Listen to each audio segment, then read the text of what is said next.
views expressed on this program are those of the hosts, guests, and callers, and are not necessarily those of this station, its management, or other advertisers. You're listening to Transformation Talk Radio.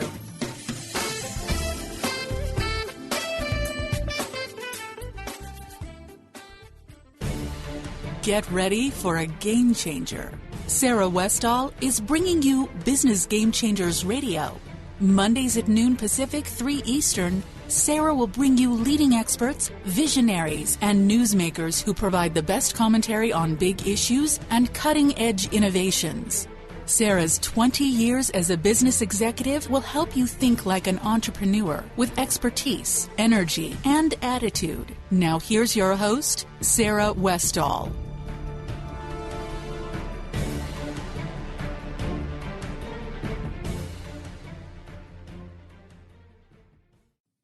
Welcome to Business Game Changers. I'm Sarah Westall, and you're listening to Conscious Business Radio on the Transformation Talk Radio Network.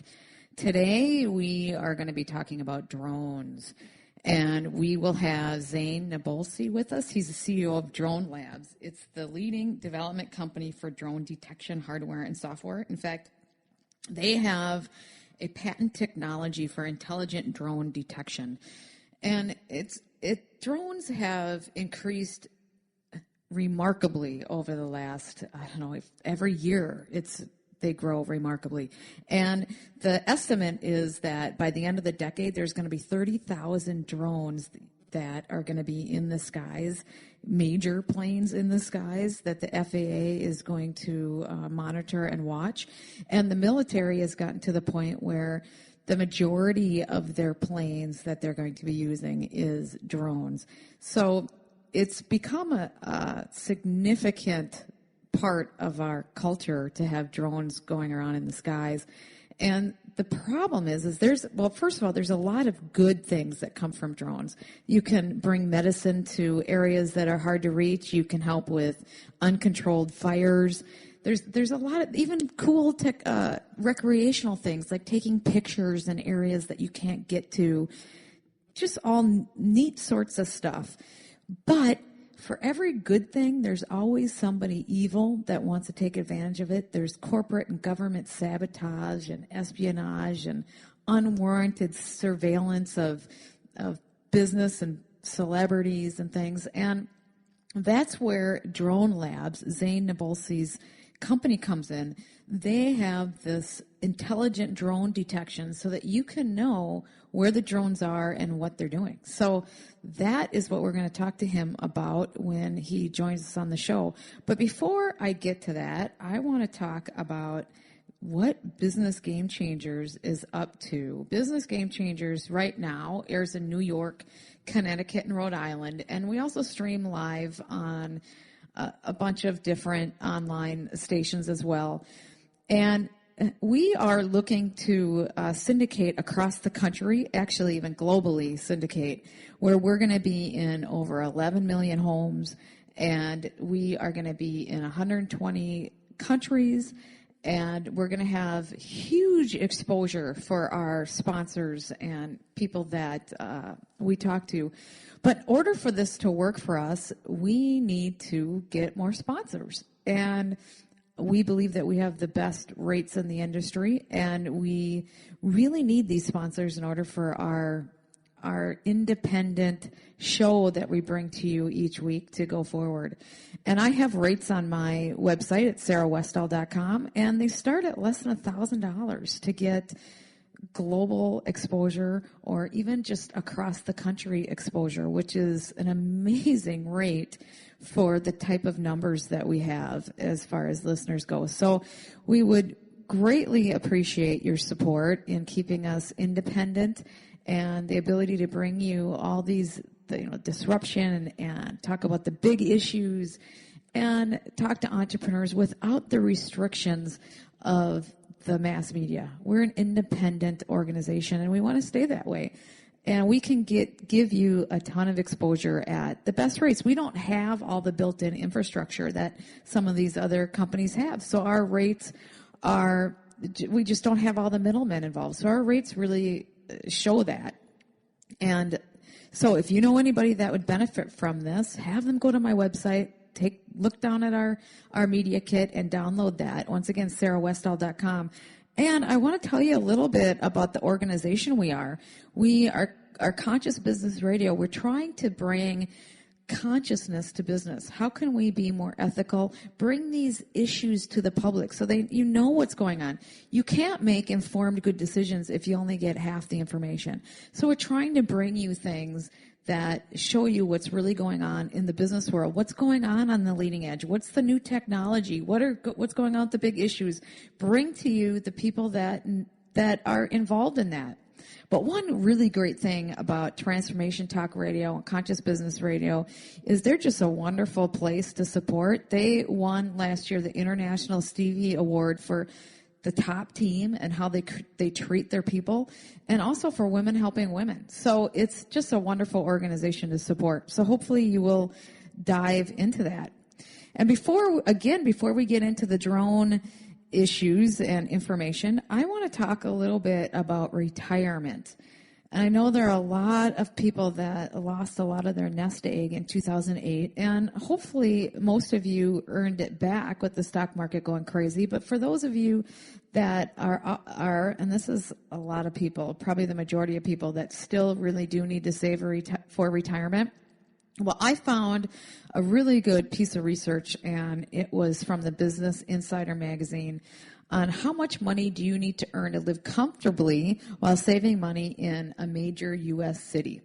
So they looked at 15 major U.S. cities and to see what you would need to earn in order to live comfortably and save a significant amount. And so their rule that they used was a 50-30-20 rule, meaning that 50% of after-tax home pay goes to necessities such as food, childcare, healthcare, and transportation, 30% to discretionary spending, and then after that you can take 20% and use it towards savings. And so this is pretty much what they came up with. Houston being their number 15 city, they estimated that the cost of annual necessities would be approximately $61,000, and the suggested annual discretionary spending would be about $36,700. So based on that formula, you would be able to save in Houston about $24,500 on a suggested annual take-home income of $122,500. So in order to save that, the 24.5, you would need to make about $122,500, and this is assuming 2 adults working with 2 kids. Okay, so the next city that they went over is Sacramento, and they expect about $125,400, close to the same income, and your suggested savings would be about $25,000, going with that 50-30-20 rule. And we go all the way down to some of these other cities like Chicago, a big one, $128,000 annual income to save about $25,600, and your estimated necessities would be about $64,000. So let's go to all the way down to some of these top cities here. Boston, you need to make $156,500 to do that 50-30-20 rule. And your estimated cost of annual necessities would be about $78,000. Discretionary funding about $47,000, and you could save about $31,000. Of course, if you don't need or want to save that much, that $31,000 can go into whatever you want it to go into. Okay, Washington, D.C., you need to make $160,000. Estimated cost of necessities is $80,000. So you need to be making $80,000 just to survive paycheck to paycheck with the husband and wife situation, or 2 people and 2 kids. And that isn't counting discretionary income, which would be about $48,000, with a suggested annual savings of $32,000. Okay, the number 1 city on our list is New York City. And in order to just make it by and live comfortably with 2 kids and 2 adults, you're going to need to make $170,000 if you want to save 20% of your income for retirement. So that would mean that annual necessities would be about $85,000 in the city, And your discretionary income would be about $51,000, and your savings would be about $34,000. And of course, you're going to need more discretionary income and more savings if you plan on staying in that city to retire, or just when you have fun, you need more discretionary spending, right? Because everything's more expensive in New York. So if you want to find more information on this article, I thought this was really interesting to share. It's on the Business Insider website, and you can go there. It's just salary to live in major U.S. cities comfortably. Okay, so now, after all that, we're going to welcome Zain Naboulsi to the Zain Naboulsi to the program, and he is the CEO of Drone Labs. Hi, Zain. Welcome to the program. Hey, Sarah. It's great to be here. Thanks for having me. Yeah, well, your company does drone detection, and you are kind of on the cutting edge of all this stuff. What do you do exactly? So Drone Labs creates one product, Drone Detector, and we've got a couple of versions of it. We've got a fixed unit that kind of sits around in a single location and detects, and then we have a portable unit that can be hand carried by security personnel and that sort of thing. But essentially what we do is we detect recreational and commercial drones, not the big military ones, right, where that's not the business we're in. And we also provide, and we're in the early stages of creating countermeasure systems and consulting services around those types of activities. So things like forensics on captured drones and so on and so forth. So really a full spectrum of activities around dealing with the drone threat and the drone problem being posed by the recreational and commercial drones. A lot of people are. What is the difference between? I mean, what is the military drones are the planes, and what's the military drones versus the recreational commercial drones? Yeah, absolutely. So the big military drones, most people know about those. You hear about the drone strikes on ISIS and all that stuff. Those are the big ones. You know, I say big, relatively speaking to what we're talking about. That fly up real high. They have the missiles. They kill the bad guys from a distance. Some guy in Arizona in a trailer is flying it, right? And while it's over in, some foreign country, taking out bad guys. Those are military type drones. They carry a very big payload. They fly very high altitudes. They fly very fast. Just a variety of things that go around with them. They're military oriented. And there's a lot more than just those that they have, I imagine, as well. Absolutely.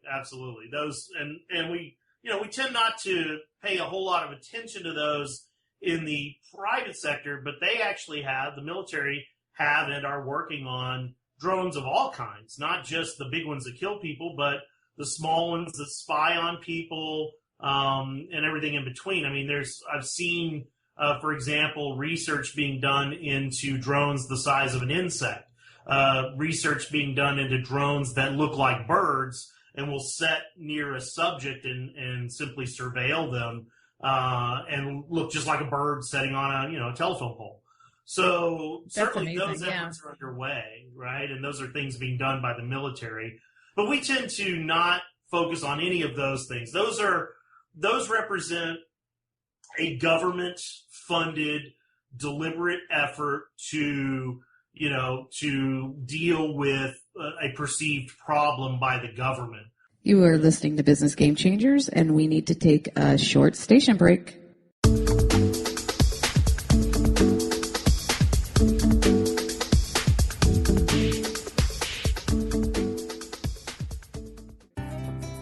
What does it mean to be healthy? For each of us, it means something a little different. Discover the art of herbal medicine, a natural way to help our bodies respond better to the modern-day stress and toxicity of our everyday lives. Using organic herbs from around the world, the skilled herbalists at Urban Wellness in Kirkland can help you choose the herbs that are right for your body. Find your herbal solutions for common health issues at urbanwellness.com. That's HERBAN wellness.com.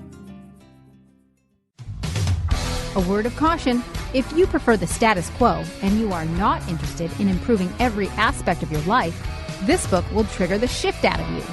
The Truth is Funny, Shift Happens is available now.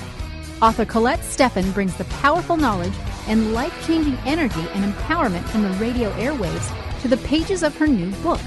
To get your copy in paperback or ebook, visit thetruthisfunny.com today.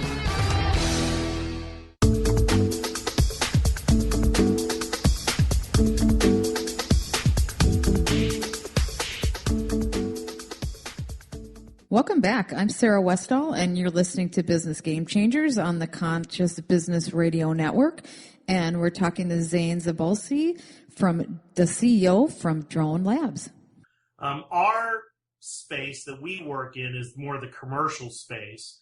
We deal with things like vandalism, corporate spying, paparazzi spying on people, potential threats from the recreational space. It gets kind of interesting because there are some blurred lines. For example, we're very concerned with the possibility of assassinations with drones. And so we definitely have explored that aspect of it. We're concerned about the possibility of not just flying drones, but we also concern ourselves with water-based drones and ground-based drones, which a lot of our competitors tend to just completely ignore. They just assume it's a flying drone, and that's a mistake. This is the threat posed is what we call an asymmetrical threat. It's not something you can necessarily predict. It's not a common type of element. It's a new piece of the equation that's being introduced, and it's causing quite a lot of headache for security personnel worldwide. I think that's why we're so popular. Well, I just saw an article where an 18-year-old boy in Connecticut tied a shotgun to a drone and figured out how to get it to fire off. Oh, yeah. And there's been 2 or 3 examples of that. And take it further. Imagine somebody that has access to some type of explosive, and it doesn't have to be a lot of explosives. The drones carry cameras normally anyway. If you take that same weight in explosive, or maybe a little more, because the drone can carry more, and use a remote detonation device like a cell phone, you've got an instant-made, assassination tool. Just fly it right up to somebody and boom, lights out. Just dump it into their chair and have it blow up right in front of them. You got it. That's awful. And it's easy, and then you won't be able to tie it back to anybody either, will you? No, they're nearly impossible to trace. And with 3D printing technology, people can literally print up their own drones. That's just crazy. So why do you focus on the commercial space and the private space and ignore the military? And I want to be clear, we don't really deal with the military space, but we do deal with the public sector. So we deal with prisons, various 3-letter agencies, right, that want to get engaged and protect, civilian populations. The main reason we kind of shy away from the military is there's plenty of competition in that space.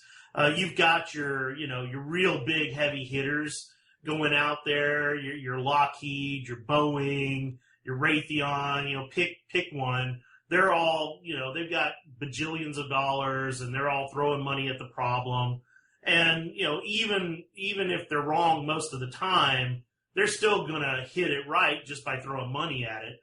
So they tend to operate in their space, and we really don't have no desire to compete with them. They're more focused, and they have quite a bit of liberty to do things that we just don't focus on. For example, Boeing has an interesting system that will track, using optical recognition, a drone, and then fire a laser at it and basically, melt the damn thing, and it falls out of the sky. That's a great military solution because, a melted drone falling out of the sky in the middle of a desert or somewhere is not a big deal. But in our world, we tend to focus on a more refined approach. We want to be a scalpel. A melted drone falling out of the sky in the middle of a city could cause all kinds of pain and suffering. So we're more focused on solutions that will not cause harm to property or citizenry in the general vicinity, and very heavily focused in the urban environment. We just did a gig in Tokyo, for example, testing out to see if we could really detect at the distance that we thought we could detect. And we were very pleased to find out that even in the middle of downtown Tokyo, we could get a 500-meter detection. So it was very wow, very that's fulfilling. great. Yeah. It was Well, very what nice. happens? What happens when there's multiple drones? You could have like 10 of them. How do you know? You just know where all 10 are. Yeah, we just differentiate between all of them, and we say, okay, now there's 10 drones. I mean, it's really just unless the drones are an exact match, which is nearly impossible because most of the drones, we're going to be able to identify by several types of unique identifiers, or they're going to do something called frequency hopping, and they never hop it the same way. So we can differentiate between different types of drones quite easily, in fact. Interesting. And drones are more plentiful than the average person believes or knows about, isn't it? Yeah. I would say, today there's probably, and I'm just throwing ballpark out there, like 400,000, 500,000 maybe drones. Next year, they're anticipating, by the end of 2015, actually, I would say next year, I mean like next few months. By the end of 2015, particularly over the Christmas season with the increase in sales, most predictions are there'll be 1 million drones sold in 2015. What are people buying all these for? Is it because, I imagine it's not much different than the toys that we used to have, right? Where we remote control a little flying deal. No, not different at all. And really. you just put a camera on it, or you just put something on it. Yeah, and that's why people are doing it. Remember, in any given population set, right, you're going to have most of the populace adhering to the rules and the laws, and things will be fine. There's always that small percentage of bad guys who are going to do bad things. But most of the people are buying these simply for the joy and pleasure of flying the drone. It's not evil in and of itself. It's a fun tool. In fact, we're drone pilots ourselves at Drone Labs. We love flying drones. And I make it a regular occurrence that whenever I demo a drone for any customer, when they come oftentimes customers will fly to Austin from all over the world to our headquarters. I always make sure that they have a few minutes to just fly the drone and see what that experience is like. And you'd be amazed. I'm curious, Sarah, have you yourself ever flown a drone? Well, the toys. I got my son one of those flying little helicopter deals.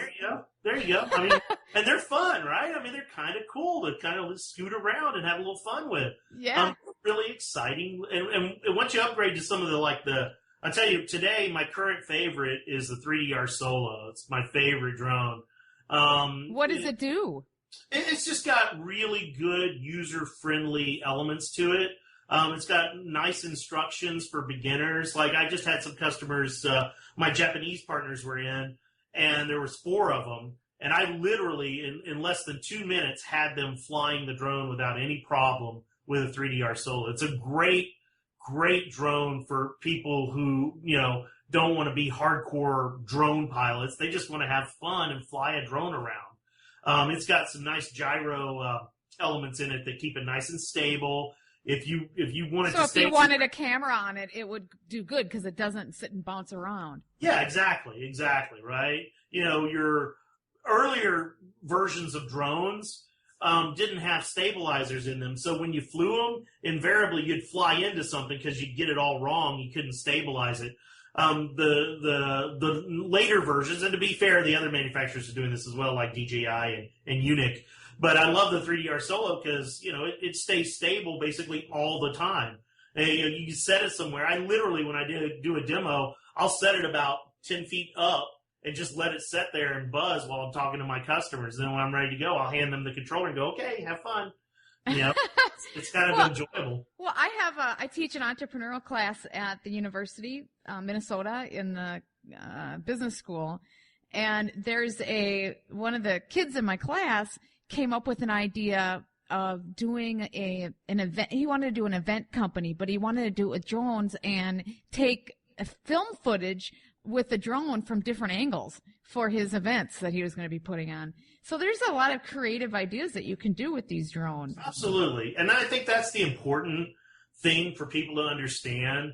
We are a drone detection company. We're out to catch the bad guys, the small percentage of people that mess it up for everybody else. But on the main, drones, as far as drones' contribution, not just in the fun and like you described, some of the more kind of entrepreneurial aspects, but just in actual benefit to humanity overall, drones are an amazing addition to the human condition. You've got drones flying medicines to remote locations in like Haiti that you couldn't get to, without a whole lot of effort before. Oh, that's interesting. And scientists can use it to get into really difficult spots and things. You got it. Absolutely. So they're very beneficial. But again, we kind of come full circle. For everything like that, whatever it is, any tool of that kind, pick any tool ever created by humankind, there will always be the vast majority that use it correctly and then those who use it incorrectly. And that's what we're focused on. The dreaded bad guys? Yeah, we focus on what are you finding that people are doing that are bad? What are the bad guys doing? It varies. So my favorite one, and the one we see most often, far beyond anything else, is the bad guys are using drones to fly contraband into prisons. And it's a worldwide thing. It probably works great. Oh, it works amazing. And so the prisons want the detection device. If there's a flippin' drone delivering drugs or some kind of weapon, I want it. I want to know. You got it. And you'd be surprised. Because the guards are in danger. You got it. And I'll go one further. Guess what?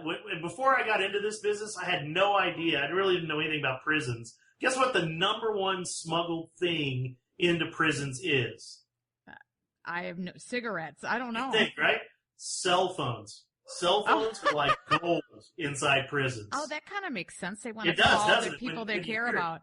Yeah, but before I got into this business, I was like, what? I thought it was drugs or, knives or guns. And not cell phones, man. Everybody wants a cell phone. Well, that's a little more innocent, at least, because they're using it to call people and that they maybe care about or something. No, in all likelihood, from what I understand, they're using it to call in, like, hits and order drugs. And It's to run their business from inside? Yes, to run their business, yeah. What else do you run into? We're seeing a whole lot. It's kind of a weird space. This industry it's got a lot of different elements to it. So you go from prisons to the next biggest thing we're seeing, which is drones being used to spy on rich people, particularly people with like yachts or semi-remote estates, and California, they're having a big problem with it. Now California is also having a problem with drones getting in front of the fire. The planes trying to put out fires and stuff. That's a different animal. Hello, we are back with Business Game Changers on the Transformation Talk Radio Network and Conscious Business Radio, and we are continuing our interview now.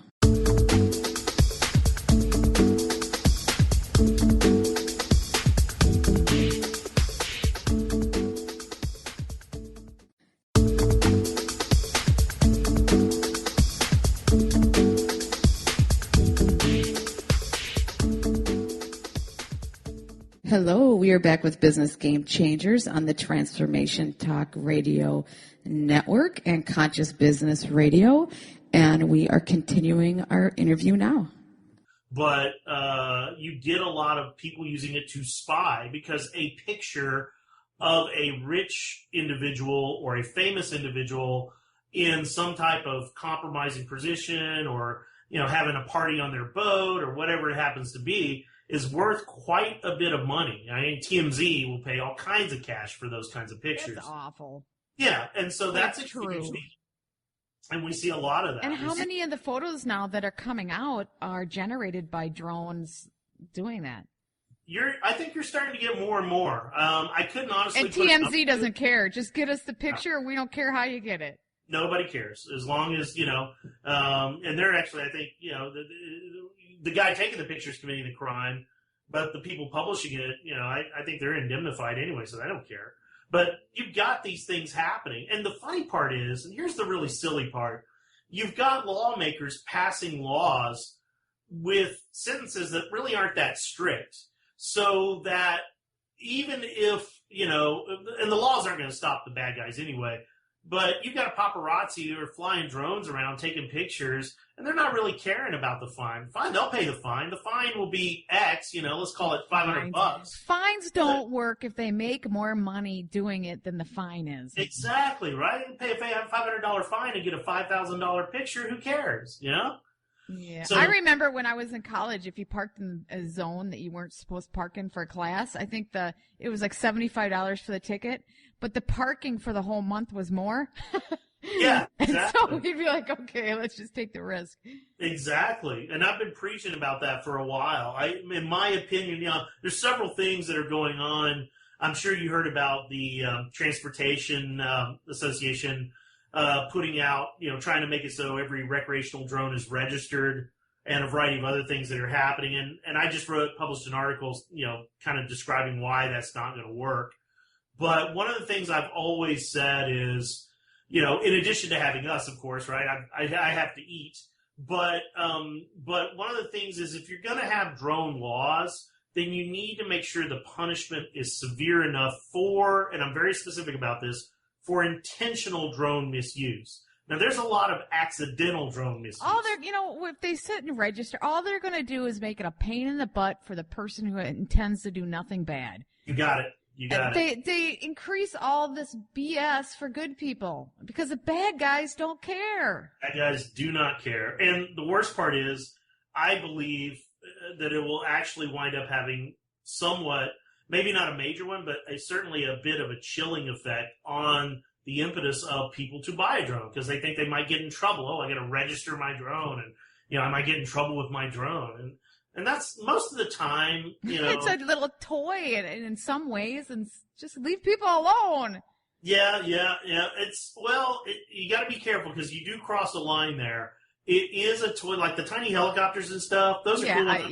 They're fine. But when you get into the quadcopters with the blades and the power they have, you got people who can lose fingers and stuff. I mean, it can get ugly. Well, they can go pretty high and fast too, right? Yes, they can. Okay. And one of the things that I've been reading is they've been getting in the way of commercial airlines. Yeah, that is a problem, because you've got people who want to film. They want to film the plane taking off or film the plane landing, and they don't realize that. That plane, if it hits that drone, something could happen. I've even heard people, this is the part that really kind of upsets me. I've heard people say, oh, well, it's no big deal. That big old plane will hit the plastic drone and it'll explode. And that's, for the most part, true. Those drones, the drones we're talking about are mostly plastic, and they'll just kind of shatter. But what they don't consider is it's less about the drone, because I think the plastic will just chop up, even if it got caught in the engine. I don't think it'd be that bad. It's the battery inside those drones.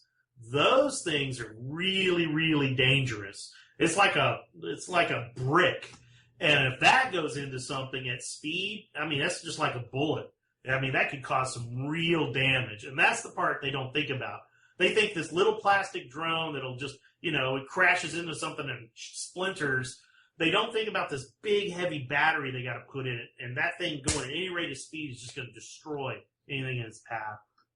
Well, and I know one that's bigger could probably even take down an airline plane, because a bird strike took down a plane in 2009, the one that went into the Hudson River, the big famous one. That was Captain just a bunch of birds. Yeah, Captain Sully's my hero. Yeah, imagine if somebody wanted to intentionally cause harm. Just take a drone and fly it into the engine, put a little extra oomph on it, maybe some metal shards or something it carries with it, or whatever you need, and fly right in the engine. Boom, lights out, at least for that one engine. Well, if they know what they're doing, they could just easily do it.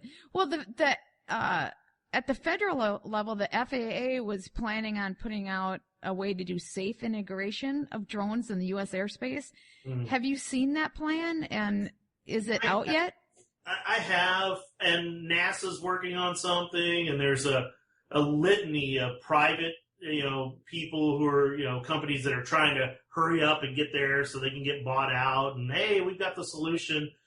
Unfortunately, they're all, for example, let's take the FAA. We were for the record, we were the only drone detection company to participate in the FAA's requests for comments on some of the proposed rules, which I found interesting, because I believe that in order to be a good drone detection company, you also have to be a good drone enthusiast and understand the drone space. And I don't think our competitors really do that. So I find that quite intriguing. But having said that, one of the things that they suggested in their proposed rulemaking was putting numbers, just like, you ever seen an airplane with the numbers on the tail? Yeah. They proposed doing that with drones. Well, those numbers on the tail of an airplane are pretty darn big, man. But you put those numbers on a tiny little drone, that ain't going to work. So it was absolutely just. So they don't have a plan at this really point. Don't. They're struggling. They're trying to apply. They're not thinking out of the box, and nor would we expect them to, right? I mean, it's classic, kind of government think. Basically, yeah, they can't get out of there. But basically, couldn't you say that around these areas you can only fly at this height level, and around airports you have to stay? I don't know. I mean, wouldn't they be able to do some rules around just to make sure they're out of the way of planes? Well, they've done that. So they've already done that. They've got there's a website folks can go to called KNOW.BeforeYouFly.org. So they did the easy stuff. They did the easy stuff. Like, you can't fly over 400 feet. You can't fly within 5 miles of an airport, and all those things. But again, there is no implication if you intentionally, if you accidentally, the bad guys again. Yeah, if you intentionally violate the rules, you should be punished severely. We've got to get case law down to set where those boundaries are so people understand where the boundaries are. Because just saying, well, you can't fly over 400 feet and you can't be within 5 miles of an airport, who cares? The manufacturers are even putting it in their firmware. It takes like 5 minutes to override the firmware. Who cares? Oh, yeah, bad guys can do what if you sell knives, you're not going to keep everybody away from killing somebody with a knife. I mean, or, stabbing. So it just doesn't, all you're doing is over-regulating good people. You got it. And unfortunately, I think that's, it appears the government's going to continue to head in that direction. They're going to continue to think that way and then probably figure out they made a mistake and course correct later on. But this idea that you can register every recreational drone when you already have hundreds of thousands out there and have nearly 1 million on top of that now. So, quite a few here. Let's spend a lot of time and money, watching the good guys. Yeah. Let's do that. Yeah, absolutely. It's the same with banks and everything else. Pay attention to the bad guys and you have already the laws to deal with it. Yeah. Just make sure the punishment is severe when somebody's clearly a bad person doing a bad thing. And they're not doing that. And then, there's also the technology. I mean, I refer to it as painting a moving truck. We have dedicated ourselves to, and again, this is something I think that's kind of unique to us as a drone detection company because we are solely dedicated to detecting and interdicting drones. A lot of people who are getting into this market are actually, doing a whole lot of other things in addition to trying to do drone detection. What we're seeing is that you'll have a big company, let's call it Company X, say, oh, no, we need to get into this space because it looks like there's money. So they'll say they have something, and then when they get an order for it, then they'll build it. Oh, geez. Well, that's what happened in the whole green space. I know that companies figured out how to describe their product as being green. Yep. From a marketing standpoint, suddenly all these companies had these green products, and you look at it, well, that's not green. What is that? Yeah, it's just BS. It's amazing what you can do when you lie. I mean, and that's what's going on. And we even had, I won't name them because we're looking at litigation, but we were in talks with a very big company, and it showed them a lot of what we could do, and they turned right around and copied our idea and tried to sell our idea out there like it's their own. Yeah, I can see that. You have to be really careful. Yeah. But making selling it like you can you're great at it and you can really do it, and then manufacturing it after they order it and you've never made it before, that's really unethical. I believe so too. And I'll go one further. And for anybody listening to this, here's the challenge. Go to our website, dronedetector.com. Go to my videos page. There's a video link, and look at the videos. And you'll see us doing videos showing you our stuff working. Then go to any of our competitors. Invariably, they'll talk about all the great things their product can do, but they'll never show you videos or anything of it actually doing it. And it's very interesting to note that, right? Our major competitors don't do that. They won't show you. They'll show you some kind of stage stuff. I can think of one vendor who does video detection, and they have a very staged kind of one video they show is like, oh, look, it's tracking a drone. Yeah, okay, that's great as long as the drone is up in the sky and there's nothing behind it and everything's perfect. You know, if you look at our videos, we're like, okay, drone's behind a tree and, you know, a meteor's coming and we got all this stuff we got to deal with. Yeah, that's really the true test of somebody who's passionate about this space versus somebody who's just trying to make a buck in the space. That's funny. You're not competitive, are you? No, not at all. But your company really does do more than your product and service does more than anyone else in the space. Your detection capabilities are, and you're a bunch of engineers, aren't you, that came together and said, we're going to create this. Yeah, my partner and I, Phil Weed, are software engineers. I don't know if I would go so far as competitive as I am to say that we do it the best of everyone, because everybody does something a little different. So we do audio detection and radio frequency detection today. We're going to add video, thermal, radar later on. But we have competitors who do stuff we don't do yet. Like I said, we got a competitor that does video detection. So they do video detection better than we do just because we don't do it yet.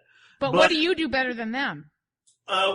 Everything else. You are listening to Business Game Changers, and we need to take a short station break.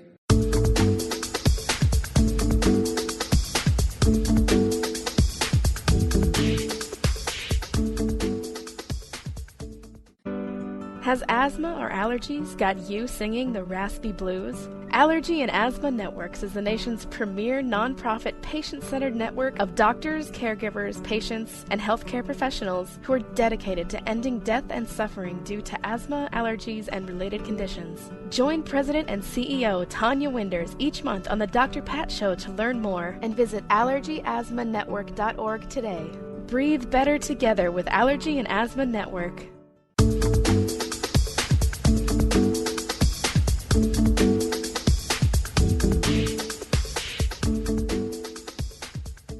Hello, we are back with Business Game Changers on the Transformation Talk Radio Network and Conscious Business Radio, and we are continuing our interview now.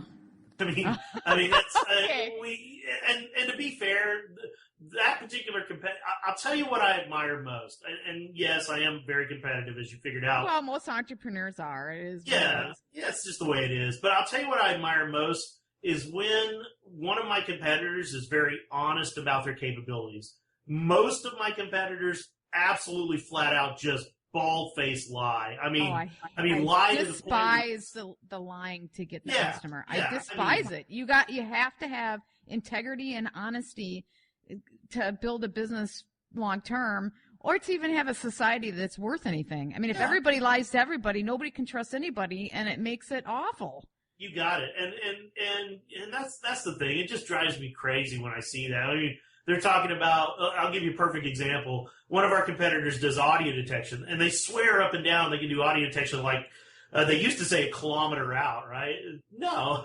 Anybody knows anything about audio detection? There's not a chance in hell that's going to happen.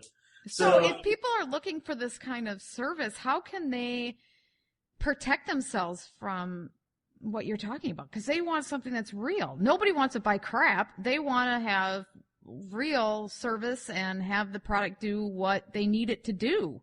Here's what I suggest for any customer who's going to buy. And remember now, I'm focused on the commercial space. Our price, is really beyond the normal household person. So if somebody wants one for their home, there are some lower end folks out there that sell that. But if you're a commercial interest or public sector of some sort, or whatever, 3-letter agency, what I suggest and what we execute on all the time is I say, look, it's very simple.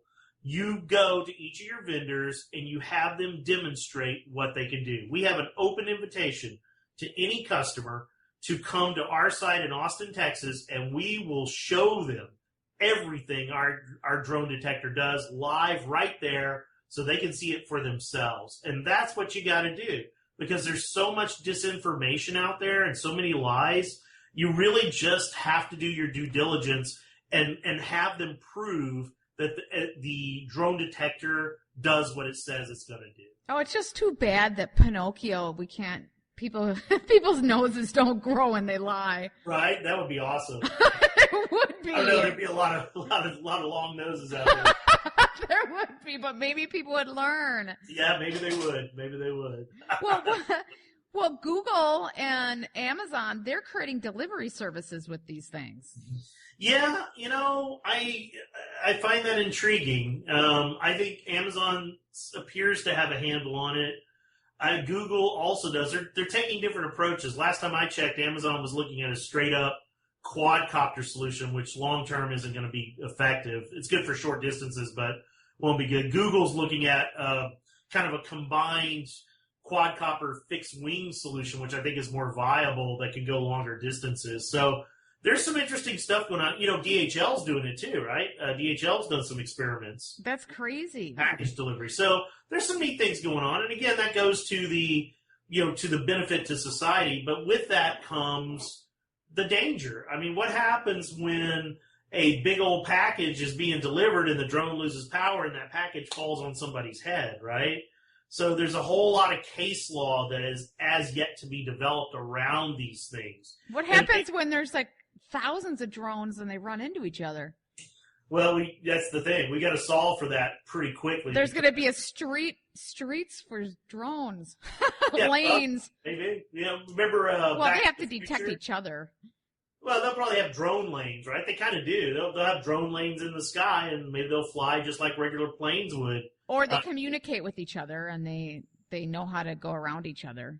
That's what everybody's working towards. Everybody's trying to find a unified, or not even unified, just any system where we can get all the drones to talk. The problem is all the vendors, right now, they're it's not going to happen. Really and the bad guys aren't going to do that. Yeah, the bad guys aren't going to follow the rules. Oh, not at all. In fact, quite the opposite. I fully expect that once that we get anything like that in place, if I'm a bad guy, the smartest thing I want to do if I'm going to commit a crime is to hijack one of the legal drones, go commit the crime with it, and frame somebody else for the crime. That is bad. You can do that. Yeah, of course you can do that. You could take them over just like you can with any software. Yep. And we've already been doing some early experiments with how we can do that against bad guy drones. When a bad guy drone comes in, we'll take it over and make it crash or land it or do something else with it. Well, this is a huge growing market, and I assume you guys are just busier than heck. We are. We got more business than we can handle at this point, and we're trying to stay on top of it. I mean, it's kind of interesting. You really kind of separate the discussions you have into two piles. There's the pile of people who are genuinely interested, want to buy, want to understand the space and be involved and take part. And then there's the pile of people who just want to copy your idea. I get literally every week, I get one or two phone calls from a student who wants to intern to learn about our system. And it's pretty obvious what the goals are. These things happen. I get research places calling me up from foreign countries going, we would like to research your product. I'm like, well, I'm sure you would, but you're not going to do it because I'm selling it. So, that happens. You get that, and we accept that. Like I said, we've already hiring an intern might not be a bad idea, but not for the intentions of stealing our ideas. Yeah, not when they're calling you every other day from China. No, that's bad. Yeah, I know. Well, that's awesome. You're going to share with us your contact information, and I can put it up on the radio page, and people have, wealthy people, the public sphere, anybody commercial. You actually protect executives and things at big events and stuff like that, right? You do that Absolutely. As well. Political campaigns, that kind of stuff. Yep, absolutely. That's what our portable units were specifically designed for those kind of transient type events where you need to deploy quickly and have security personnel. Nice thing about the portables is we've got a nice little Bluetooth earpiece that security people can wear. And so it doesn't light up or do anything. It just tells them in their ear, hey, there's a drone around, lets them deal with it. So there's some really neat things. I would encourage, though, I know you're going to put our contact info in there, and I said it before, make sure when you go to our website, go to the videos place of our website. I think that's kind of our shining star. That's where we actually show what we're doing. And most of those haven't been edited. And the ones that have been edited, very light editing just for time. So we don't sugarcoat it. We show you everything that's going on as best we can. Oh, interesting. Well, good. Well, thank you. I'm really glad that you came today. People are always very curious about this space and what's going on, and it's nice talking to somebody that is in the leading edge of this. I appreciate you having me on, Sarah. Thanks a lot. Okay, Zane. Talk to you later. Have a great night. You too. Bye-bye. So you need to tell me what you think about this interview and some of the other interviews that I have done. Go to sarahwestall.com and give us your comments on what you think of my guests and what they're saying. The other thing I want to recommend that you do is go to sarahwestall.com and look at my media kit. It is up there for 2016.